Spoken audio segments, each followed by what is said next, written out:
Declaro aberta a presente sessão complementar da primeira Câmara Julgadora, desejando um bom dia novamente a todos os presentes. Um bom dia ao Dr. Rafael Bosco, representante da Fazenda, que está aqui conosco. Nós estamos na sessão complementar, né, conforme já dito, pauta complementar, e nós temos dois processos no dia de hoje a serem apreciados. Nós vamos iniciar pelo item 1 da pauta, que é o recurso voluntário 1403 de 2026, a recorrente Royal FIC, Distribuidora de Derivados de Petróleo S.A., da relatoria do conselheiro Emir César Baiocchi, e conforme já anunciado, e repito, o doutor Rafael Bosco está conosco representando a Fazenda. Quando o senhor estiver em condição, o senhor pode, por favor, apresentar o relatório, conselheiro?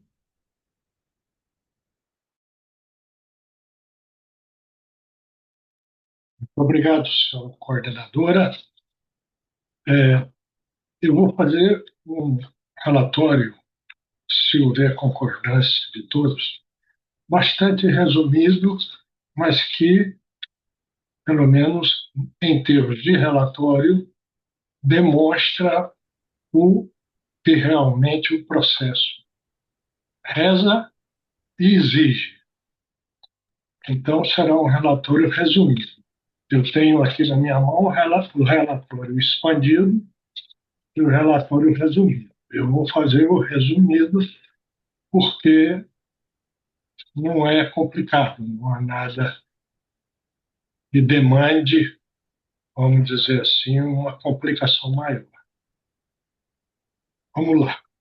Considerações de voto do processo 4012-5006-98266, de 12 de junho de 2026.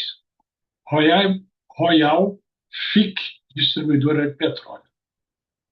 Período abrangido de 01 de janeiro de 2021 a 22 de janeiro de 2022, a 22 de junho de 2022. Operações internas com etanol etílico hidratado carburante. E o sujeito passivo, na condição de substituto tributário, deixou de recolher para o Fundo Protege o montante de R$ 3.521.166,04. Uma vez feito o lançamento, há a impugnação, em primeira instância, pelo sujeito passivo, alegando nulidade do lançamento por cerceamento do direito de defesa, por não haver indicação específica da base legal e dos critérios para cobrança de juros e correção monetária. No mérito, alega que não há base legal para cobrança do adicional de 2% do Protege, por ser um bem essencial, o álcool carburante.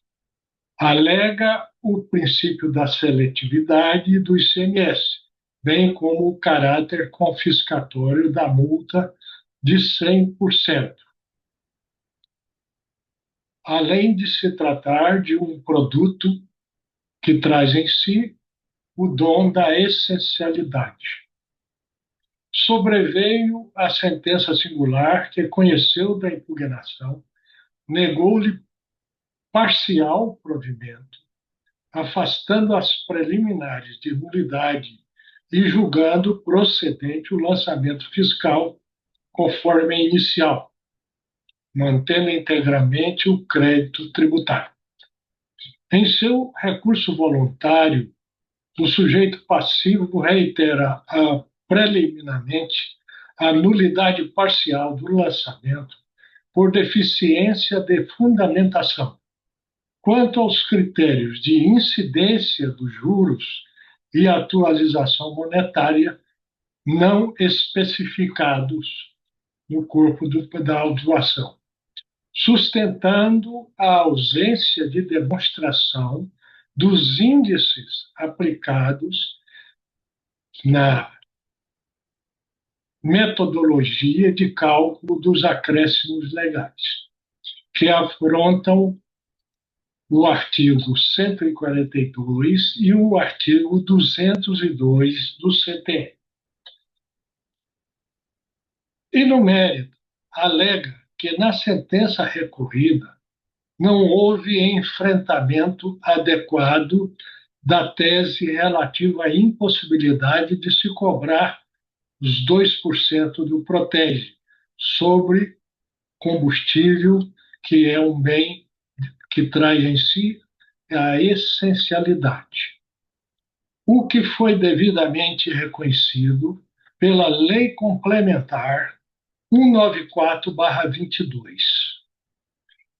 Sustentou ainda que o álcool anidro etílico carburante já é contemplado com uma alíquota maior que a alíquota geral do imposto no estado de Goiás, sendo incompatível a incidência cumulativa do adicional de 2%. Finalmente, insurge contra a multa de 100%, dizendo-a desarrazoada, esbarrando no institucional. Os pedidos da impugnação: nulidade do auto de infração por ausência de fundamentação dos acréscimos legais. 2. Revisão dos juros e atualizações monetárias. 3. Afastamento da exigência do adicional do Protege. E 4. Exclusão ou redução da multa de 100%. Este é o breve resumo que eu demonstrei aos senhores. Vou agora, com a licença da nossa coordenadora, fazer a devida antecipação do meu voto. Posso fazer? Se o senhor sentir necessidade e entender, de acordo com a previsão regimental, que é de simples solução, o senhor fique à É, vontade. acredito que sim, está dentro do nosso regimento essa possibilidade neste caso. Voto na seara das argumentações do julgador singular, que vieram escudadas por um arcabouço técnico-legal que não deixa margem de dúvidas para que julguemos diferente do que ali está exposto. 2 pontos. Palavras do julgador singular. Conheço do recurso voluntário, nego-lhe provimento, afastando todas as preliminares de nulidade, e no mérito julgo procedente a pretensão inicial do auto de infração, e reafirmo o acatamento da sentença singular em sua totalidade. Este é o meu voto. Muito obrigado, senhora Coronel. Obrigada, doutor Emir César. Doutor Rafael Bosco, com a palavra. Obrigado, senhora coordenadora. Bom dia. Bom dia, conselheiras, conselheiro Nilson, conselheiro Emir, relator do processo, secretário Chauane. Bom, o relatório do Dr. Emir foi sucinto, mas espelha bem a situação do processo, que realmente é de fácil solução, né? Só repassando aqui os pedidos do sujeito passivo, em sede de preliminar, ele alega uma nulidade parcial por deficiência de fundamentação quanto aos critérios de incidência de juros de mora e atualização monetária, sustentando que houve uma falta de clareza do termo inicial, dos índices e da metodologia de composição do crédito. No mérito, afirma que o artigo 82, parágrafo 1º do ato das disposições constitucionais transitórias autorizaria o adicional apenas sobre produtos e serviços supérfluos, sustentando que combustíveis seriam bens essenciais e que a Lei Complementar 194 de 2022 teria apenas positivado uma realidade pré-existente, afastando a incidência do adicional sobre álcool etílico hidratado carburante no período autuado. Sobre essa questão da seletividade, sustenta que a alíquota do álcool já era superior à alíquota geral e que o acréscimo de 2% violaria a seletividade do ICMS, e alega omissão da sentença singular quanto a essa tese. Sobre a multa, afirma que a multa seria desproporcional, confiscatória, por inexistir dolo, fraude ou sonegação e pede seu afastamento ou redução.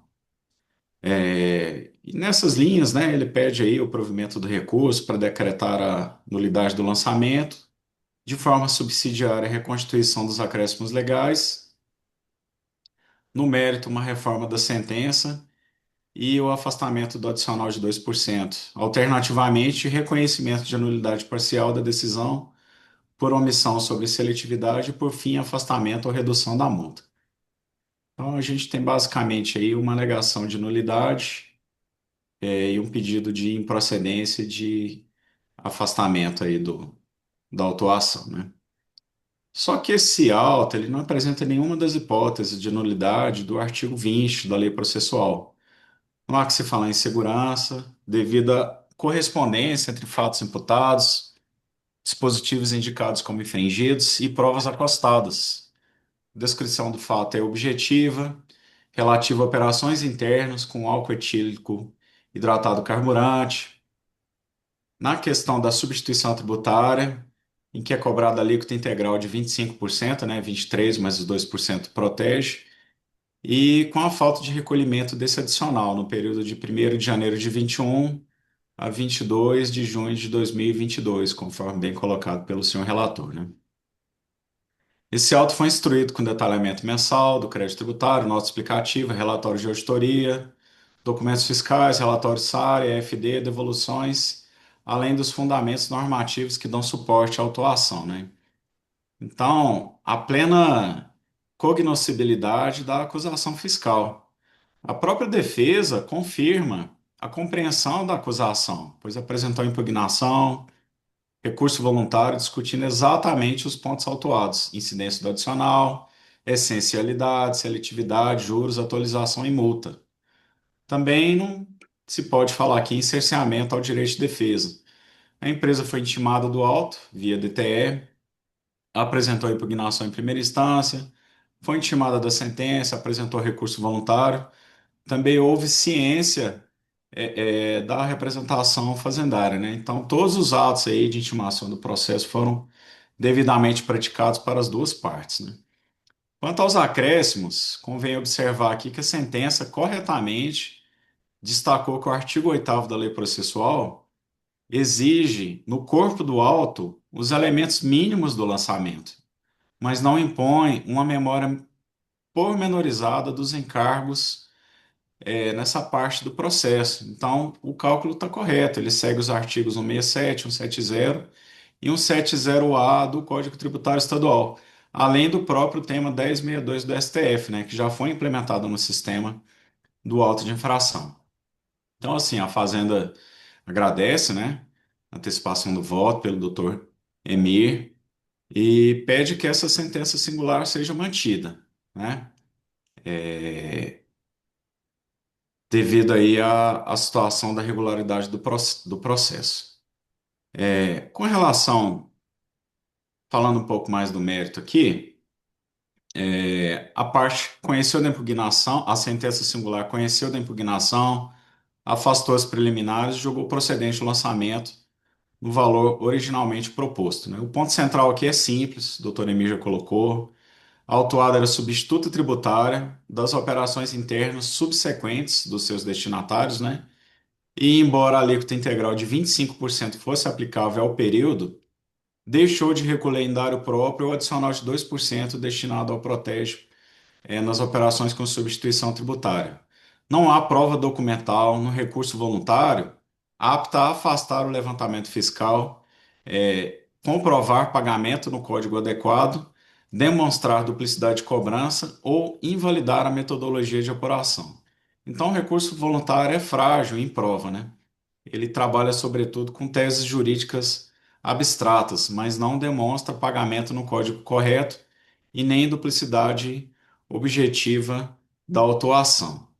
Essa autuação ela tem fundamento na Instrução Normativa 784 de 2006 e foi feita conforme o parecer GNRE 23/2020 e que esclarece um ponto relevante, né, que reconhece que essa receita é ICMS adicional de alíquota, mas com destinação específica ao protege, né? E o mesmo parecer esclarece que o direito ao crédito pressupõe pagamento em duplicidade.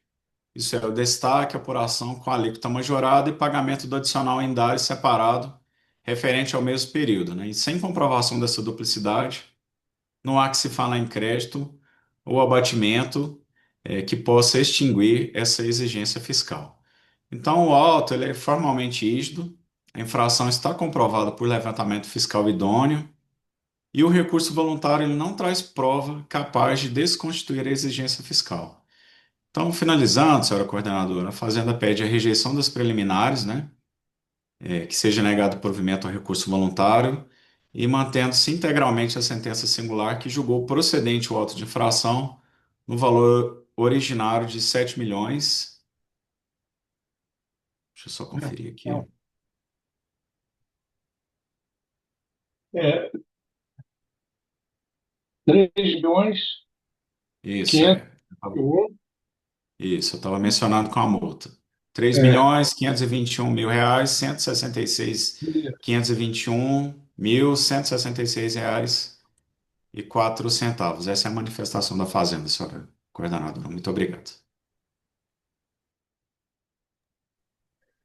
Obrigada, doutor Rafael Bosco. É, eu questiono aos conselheiros se há necessidade de conferência. O doutor, não há necessidade de conferência. O doutor Emir já adiantou o seu voto, então passemos à votação com os outros conselheiros. Conselheira Virgínia, como vota? Agradeço a palavra, senhora coordenadora. Eu vou acompanhar o voto já antecipado do conselheiro Emir com relação ao afastamento da nulidade que foi arguida pelo sujeito passivo de nulidade parcial do lançamento, entendendo que, conforme muito bem já pontuado aqui, inclusive pela representação fazendária, não houve qualquer nulidade neste processo relativamente à infração que foi detectada. O sujeito passivo tomou conhecimento, veio ao processo em duas oportunidades, trouxe seus argumentos. O auto de infração foi lavrado em conformidade com o dispositivo tanto da lei processual como o dispositivo também do artigo do Código Tributário Nacional, que seria o artigo 142. Então, entendo que essa nulidade que foi arguída pelo sujeito passivo, ela não merece ser acatada. Com relação ao mérito também, o sujeito passivo vem apresentando argumentos no sentido de que é, são duas teses, na verdade, que ele apresenta, que o adicional de 2% destinado à protege não poderia incidir sobre operações com álcool, é, e também que a incidência cumulativa do adicional sobre mercadoria já sujeita a uma alíquota superior violaria o princípio da seletividade. Então, ele traz essas argumentações, são teses jurídicas, com definições já, inclusive, no próprio Superior Tribunal Federal, né, e também no tribunal, no âmbito do Tribunal de Justiça do Estado de Goiás. No Tribunal de Justiça do Estado de Goiás, a jurisprudência com relação a essa situação, consignou que lei estadual pode estabelecer a incidência do percentual de 2% destinado ao protege sobre o ICMS do álcool etílico hidratado combustível, tendo em vista que a venda de combustível não caracteriza tal produto como essencial. Reconheceu também, né, o STF, em julgados recentes, né, o entendimento que foi firmado em uma arguição de inconstitucionalidade, declarando a legalidade da legislação estadual destinada a cumprir o mandamento constitucional de redução de desigualdades, que seria o Fundo Protege.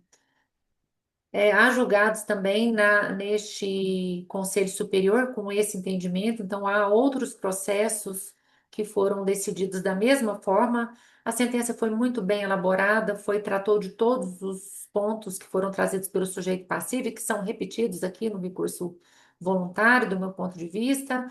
Então, entendo de fato que a atuação não merece reparos.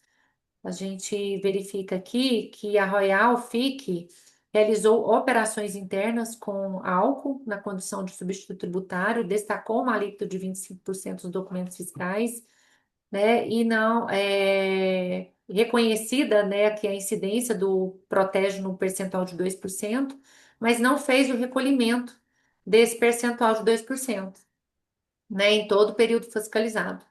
E, em decorrência disso, corretamente foi lavrado o auto de infração e está sendo cobrado. Então, é esse meu entendimento de procedência do lançamento. Acrescento também que a multa, não há caráter confiscatório da multa, a multa foi aplicada nos índices, né, permitidos, inclusive, em decisões de tribunais superiores já sedimentadas. Então, é esse meu posicionamento, agradeço. Obrigada, conselheira Virgínia. Conselheiro Nilson, com a palavra. Muito bom dia, senhora coordenadora, na pessoa de quem eu cumprimento os demais presentes, especialmente o doutor Rafael. Eu vou acompanhar o voto do relator e com as considerações da conselheira Virgínia. Muito obrigada, conselheiro. Conselheira Ana Carolina, com a palavra. Obrigada, senhora coordenadora. Bom dia, doutor Rafael. Não havia complementado anteriormente. Também acompanho o voto do relator com a complementação da doutora Virgínia. Muito obrigada. Então, tendo completado a votação da Câmara, do colegiado, anunciamos o resultado. A primeira Câmara julgadora, por unanimidade de votos, afasta a nulidade. Eu estou entendendo que ele pede uma nulidade parcial e eu escrevi dessa forma na certidão. Se vocês não concordarem, né? A nulidade parcial do lançamento por cerceamento ao direito de defesa e, no mérito, conhece do recurso voluntário, nega-lhe provimento para manter a decisão singular pela procedência do lançamento. Rejeita ainda o pedido de redução de multa, alteração de multa pelo caráter confiscatório. É este o resultado para o presente processo. O processo seguinte a ser apreciado, ele se trata de processo de minha relatoria, razão pela qual eu vou transferir a coordenação à conselheira Virgínia para coordenar os trabalhos. Mais uma vez agradeço a palavra. Bom, esse processo trata-se de recurso voluntário número 1403 de 2026, processo número 40.12.500.698, não, 698.002, recurso, na verdade, é o 1404.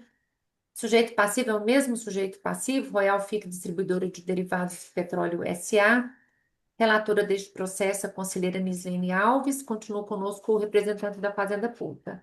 Peço a gentileza da conselheira, que, quando estiver em condições, profira o seu relatório. E já adianto se há alguma conexão ou extensão com relação ao julgamento que foi feito, que acabamos de realizar. Obrigada pela palavra, senhora coordenadora.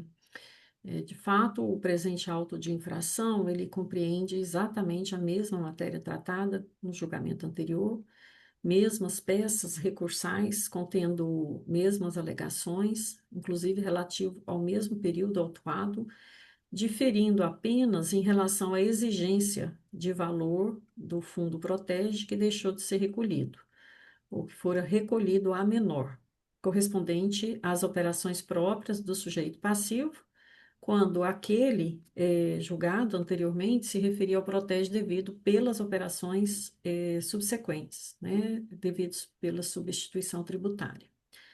Então, dessa forma, eu peço, por gentileza, e também por economia processual, a aplicação do resultado do julgamento anterior a esse julgado por extensão. Eu agradeço, então, houve uma manifestação no sentido de extensão do julgamento anterior. Passo a palavra para o representante da Fazenda Pública, doutor Rafael para que se manifeste com relação a essa extensão. Obrigado, senhora coordenadora.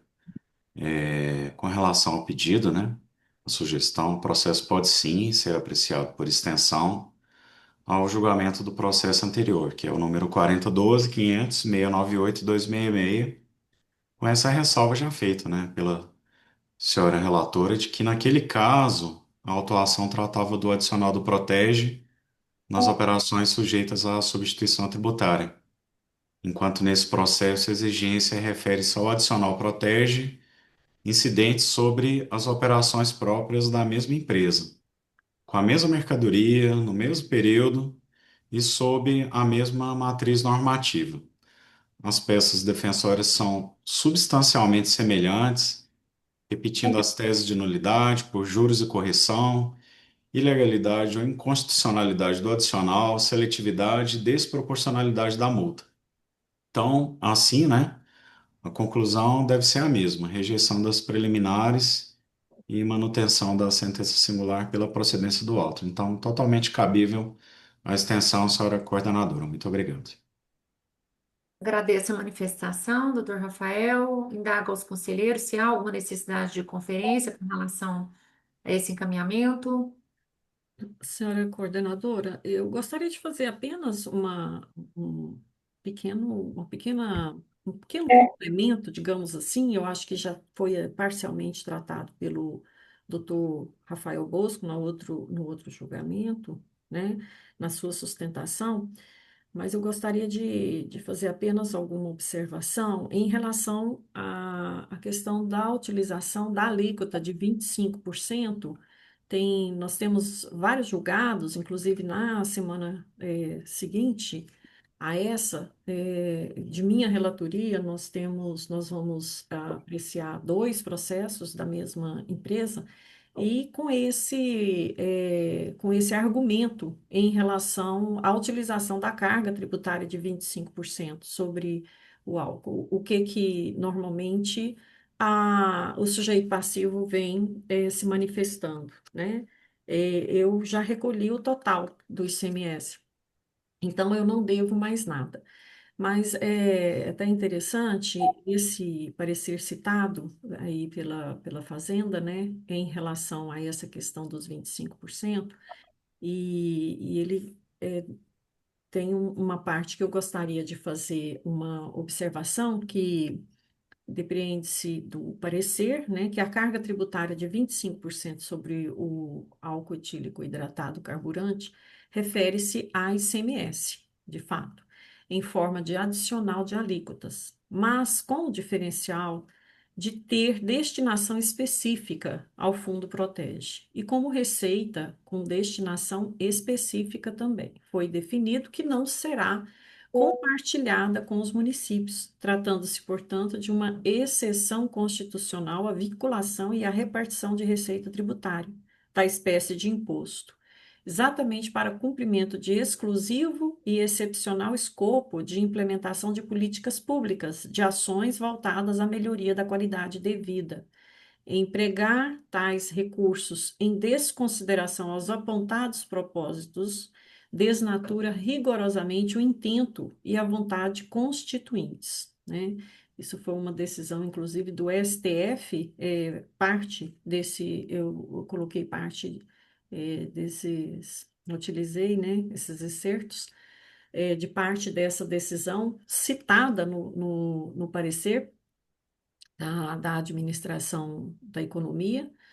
E então, o que se conclui? Que a arrecadação ao protege, realizada de forma distinta à prevista na referida instrução normativa, desvirtua a destinação ao fundo e a aplicação em políticas voltadas ao combate à fome e erradicação da pobreza, objetivo da instituição desse programa. Então, deixar claro que, em alguns casos, os autos de infração, eles se referem a cobrança, o sujeito passivo utiliza a alíquota de 23%, e aí então, cobrado esses 2%. Neste caso, ela utilizou 25%, mas não destinou corretamente os 2% ao Fundo Protege, né? Então, é só para fazer essa ressalva em relação a essa situação. É somente isso mesmo, senhora coordenadora, tá? Eu confirmo o meu voto utilizando a extensão do voto anterior pela manutenção da sentença singular, também pela rejeição da nulidade, né, de cerceamento ao direito de defesa e também pela rejeição da alteração de multa por caráter confiscatório. Então, o meu voto. Muito obrigada, conselheira Mislene. Então, houve a confirmação da extensão do julgamento do primeiro item da pauta, com os complementos que foram acrescentados pela conselheira no seu voto. Eu passo, então, a colher os votos dos demais conselheiros. Conselheiro Nilson, como vota?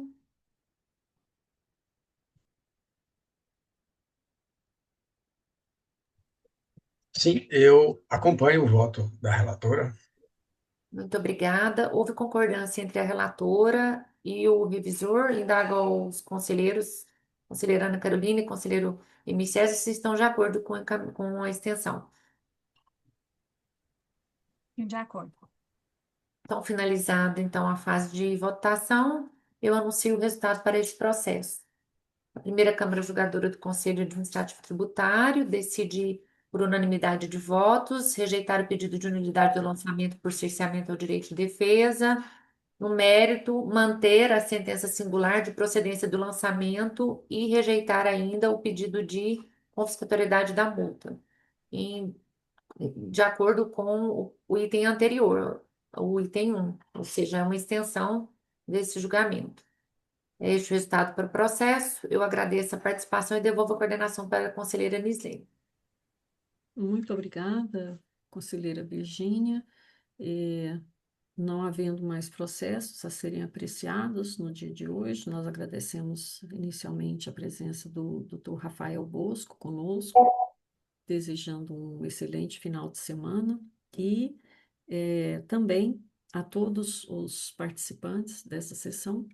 Muito obrigada, um bom final de semana e nós convocamos para a próxima sessão no dia 15, às 8h30.